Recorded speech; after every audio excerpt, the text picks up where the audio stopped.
Yo, magandang araw mga Borge! On the way na ulit papunta sa North Korea, handang ibuwis ang buhay para sa pamilya.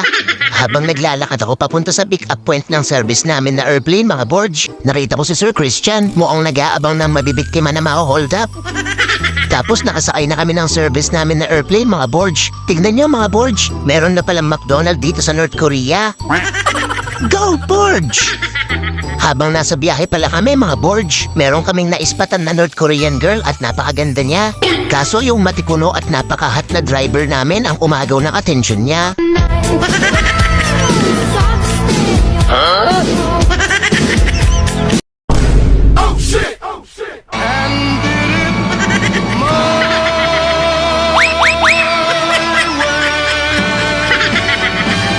Lakas talaga ng dating ng heartthrob ng North Korea.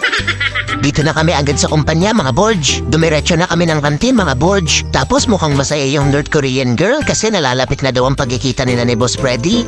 Excited na daw siya.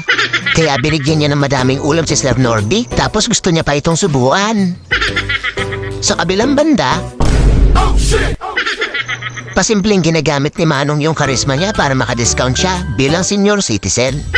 Pagdating sa locker mga Borge, binigay ko kaagad kay Mando yung pinabili niyang chocolate cookies. Pero mamaya na lang daw niya kakainin, busog pa daw siya, kakatapos niya lang daw mag-breakfast ng almusal. Kasama na pala ulit natin ang mga ka-Borge natin dito mga Borge, si Sir Gerald at si Sir Jonathan. At ang talented na si Sir Christian. Lilipad na naman ang isip ko.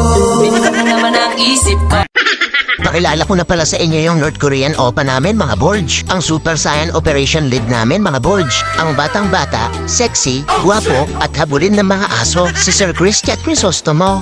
君の虜になってしまえばきっとこの夏は充実 Kung gusto nyo kunin number niya mga Borge, ilalagay ko na lang sa comment section.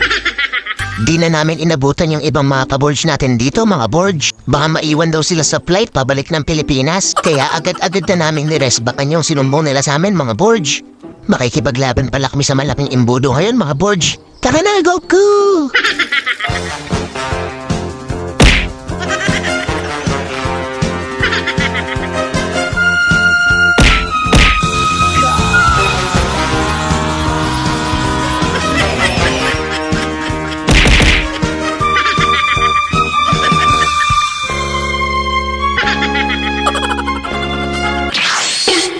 Ayun, finish na mga Borge. Ang bilis lang, di ba Borge?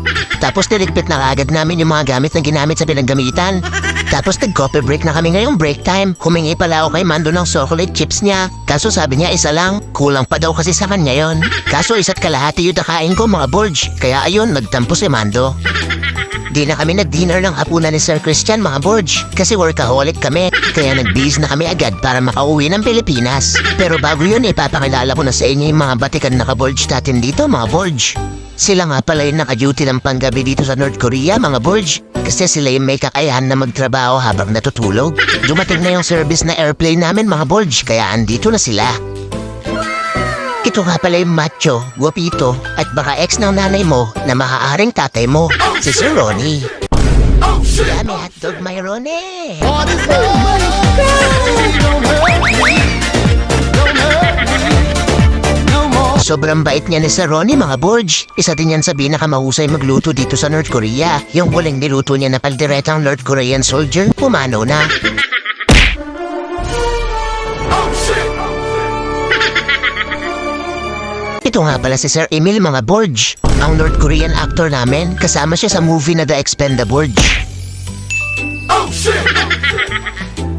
Madami na rin tinumba na North Korean soldier dito yan mga Borge. Tapos uwian na mga Borge. Maraming salamat ulit sa panonood mga Borge. Go Borge!